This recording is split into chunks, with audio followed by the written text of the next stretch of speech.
அனைவருக்கும் வணக்கம். கடகராசிக்காரர்களுக்கு ராசியின் அதிபதியான சந்திரனுக்கு நட்பு கிரகமாகவும் ராசிக்கு 4 மற்றும் 11ஆம் இடத்தின் அதிபதியாகவும் இருக்கக்கூடிய சுக்கிரன் மிக வலுவாக அஷ்டமத்தை விட்டு விலகுவது ஒருபுறம் நன்மையை கொடுக்கக்கூடிய அமைப்பு என்று பார்க்கக்கூடிய வேளையில் பாக்கியஸ்தானமாகிய 9ஆம் இடத்தில் உச்சபலம் பெறுகிறாருங்க. நவ கிரகங்களிலே சுகாதிபதி என்று அழைக்கக்கூடிய சுக்கிரன் கடகராசிக்காரர்களுக்கு சுகாதிபதியாகவே திகழ்கிறார். சுகாதிபதியும் லாபாதிபதியுமாக இருக்கக்கூடிய சுக்கிரன் பாக்கியஸ்தானமாகிய 9ஆம் இடத்திற்குள் வருவது சிறப்பு வாய்ந்த ஒரு அமைப்பு. அதைவிட அங்கு உச்சபலம் பெறுகிறாருங்க.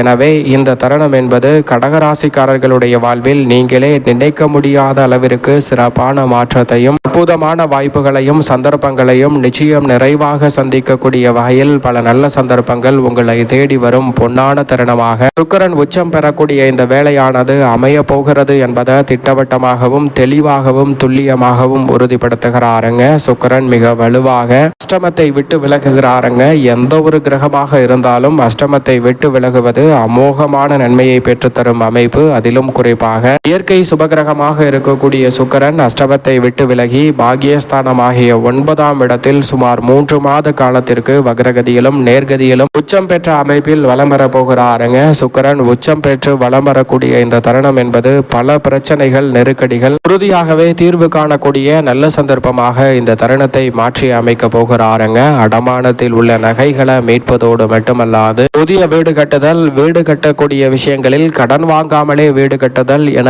பல நல்ல மாற்றங்களை இந்த தருணத்தில் ஏற்படுத்தி கொடுக்கிறாருங்க. குடும்ப உறுப்பினர்களின் குணமறிந்து சிறப்பாக உங்களுடைய செயல்பாடுகளை மாற்றுவதன் மூலமாக நீங்கள் எதிர்பார்க்கக்கூடிய பூர்வீக சொத்துக்கள் ரீதியான பிரச்சனைகள் முற்றிலுமாக விலகும். எதிர்பார்க்கக்கூடிய பொருளாதார ரீதியான வாய்ப்புகளும் சந்தர்ப்பங்களும் இந்த தருணத்தில் உங்களை தேடி வருவதற்கான நல்ல சந்தர்ப்பம் நிச்சயமாக கிடைக்கிறது. நீண்ட தூர பயணம் மேற்கொண்டாலும் அதில் நீங்கள் எதிர்பார்க்கக்கூடிய ஆதாயம் நிறைந்த நல்ல வாய்ப்புகளும் சந்தர்ப்பங்களும் கிடைக்க போகிறது. சுக்கிரன் மட்டுமல்ல, அவரை தொடர்ந்து புதன், சூரியன், செவ்வாய் என பல கிரக நிலைகள் அஷ்டமத்தை விட்டு விலக போகின்றன. சனியும் முழுமையாக அஷ்டமத்தை விட்டு விலகி 9ஆம் இடத்திற்குரிய பலன்களை நிறைவாக அள்ளி கொடுக்க போகிறாருங்க. எனவே இந்த தருணம் என்பது கடகராசிக்காரர்களுடைய வாழ்வில் நல்ல நேரம் பிறந்திருக்கும் அற்புதமான ஒரு தருணமாக உறுதியாகவே மாற்றிக் கொடுக்கின்றன. பல கிரக நிலைகள் பாக்கியஸ்தானம் ஆகிய 9ஆம் இடத்தில் இணைந்து கிரக கூட்டு சேர்க்கை யோகத்தை ஏற்படுத்தக்கூடிய இந்த வேளையில் எனவே தவறவிடாமல் இந்த தருணத்தை பயன்படுத்தி கொண்டால் பல வகையிலான நெருக்கடிகளும் சிரமங்களும் சிக்கல்களும் முழுமையாக விலகி முன்னேற்றமும் வளர்ச்சியும் நிறைவாக உங்களை தேடி வரக்கூடிய நல்ல வாய்ப்புகளும் சந்தர்ப்பங்களும் நிச்சயம் நிறைவாக கைகூடக்கூடிய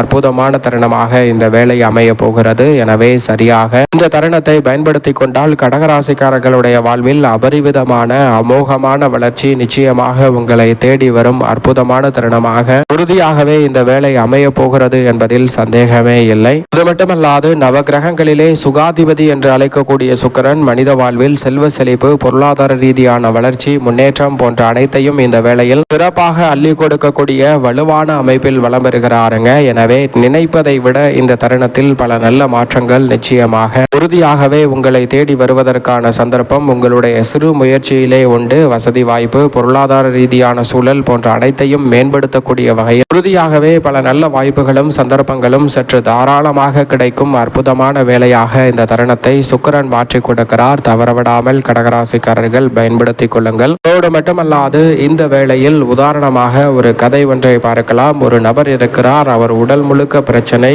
அவருக்கு எதை செய்தாலும் சோர்வும் அசதியும் அதிகமாக ஏற்படுகிறது. அவருடைய உடல் முழுவதும் இருக்கக்கூடிய பல பிரச்சனைகளுக்கு தீர்வு காண மருத்துவரை அணுகி பல வைத்தியங்களை மேற்கொள்கிறார். அவருக்கு எந்த விதமான வைத்தியங்களும் அவருக்கு பலன் கொடுக்கவில்லை. அப்போது அவர் வீடு வழியாக செல்லக்கூடிய நபர் அவருடைய நிலையை கண்டறிந்து அவரை பார்த்துவிட்டு செல்லலாம் என்று அங்கு வருகிறார். அங்கு வந்து பார்த்ததற்கு பிறகுதான் அவருக்கு புரிகிறது. புரிந்தவுடனே அவர் கையில் இருந்த ஒரு 45 மாத்திரைகள் நிறைந்த ஒரு பையை எடுக்கிறார். அதை அவரிடம் கொடுத்துவிட்டு, உனக்கு இருக்கக்கூடிய அத்தனை வகையாதிகளும் சரியாக இந்த ஒரே ஒரு மாத்திரை போதும். தினமும் இரவு வேளையில் தொடர்ந்து 45 நாட்களுக்கு இந்த மாத்திரையை சாப்பிட்டு விட்டு தூங்கு, சரியாகிவிடும் என்று சொல்கிறார். உடனே சரி, நான் இதை செய்கிறேன் என்று அதை வாங்கி கொள்கிறான். ஆனால் இதற்கு ஒரு கண்டிஷன் இருக்கிறது. என்னவென்றால் பகல் பொழுதில் நிச்சயமாக உனது உடல் வேர்வையில் நனைய வேண்டும். உனது உடல் முழுக்க வேர்வை இருந்தால் மட்டும்தான் அன்று இரவு இந்த மாத்திரையை பயன்படுத்த வேண்டும். வேர்வை இல்லை என்றால் பயன்படுத்தக்கூடாது என்று சொல்லிவிடுகிறார். உடனே இவர் வேர்வை வர வேண்டும் வேண்டும் என்று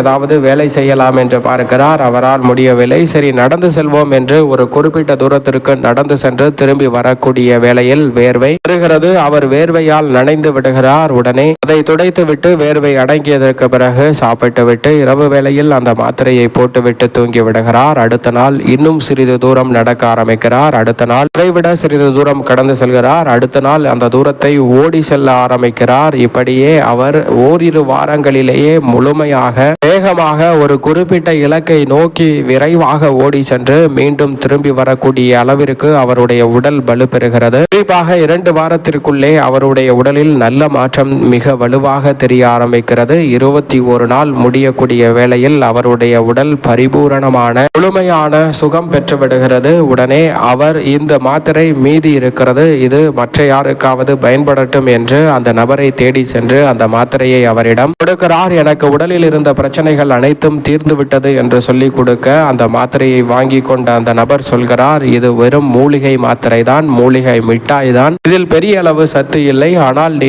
பகல் பொழுதில் செய்தாய் பார், ஒருவேளை அதுதான் உன்னுடைய உடலில் இருக்கக்கூடிய அத்தனை வியாதிகளையும் போக்கி இருக்கிறது என்று சொல்கிறாருங்க. இதுபோன்றுதான் நம்மளுடைய வாழ்விலும் சிறு முயற்சி கூட மிகப்பெரிய அளவிலான மாற்றத்தை ஏற்படுத்தி கொடுக்கக்கூடிய அமைப்பில் சுக்கிரன் இந்த தருணத்தில் உச்சம் பெற்றிருக்கிறார். சுக்கிரன் உச்சம் பெற்று மிக வலுவாக வலம் வரக்கூடிய இந்த வேலை என்பது அபரிவிதமான வளர்ச்சியையும் முன்னேற்றத்தையும் பல மடங்கு ஏற்படுத்தி கொடுக்கக்கூடிய சந்தர்ப்பத்தை உருவாக்கி கொடுக்கிறது. எனவே இந்த தருணத்தை கடகராசிக்காரர்கள் பயன்படுத்திக் கொள்ளுங்கள். சுக்கிரன் 9ல் அமர்ந்து தைரியஸ்தானத்தை பார்ப்பதால் தைரியத்துடனும் துணிச்சலுடனும் பல பணிகளை விரைவாக செய்து முடிக்க முடியும். திருமணம் உள்ளிட்ட பல சுபகாரியங்கள் சிறப்பாக கைகூடும் வேலையாக அமைகிறது. கடகராசிக்கார பெண்மணிகள் நினைப்பதை விட சுக்கிரன் உச்சபலம் பெற்றிருக்கக்கூடிய இந்த தருணத்தில் அனைத்து காரியங்களும் விரைவாக கைகூடுவதோடு அதிக நன்மைகளை பெறக்கூடிய ஒரு ராசியாக கடகராசிக்கார பெண்மணிகள் பார்க்கப்படுகிறார்கள். பெண்மணிகள் எதிர்பார்க்கக்கூடிய சுபகாரியங்களும் அலுவலக சூழலும் குடும்ப சூழலும் எதிர்பார்த்தபடியே திருப்திகரமாக அமைய போகிறது. உத்தியோகம் சார்ந்த பணிகளில்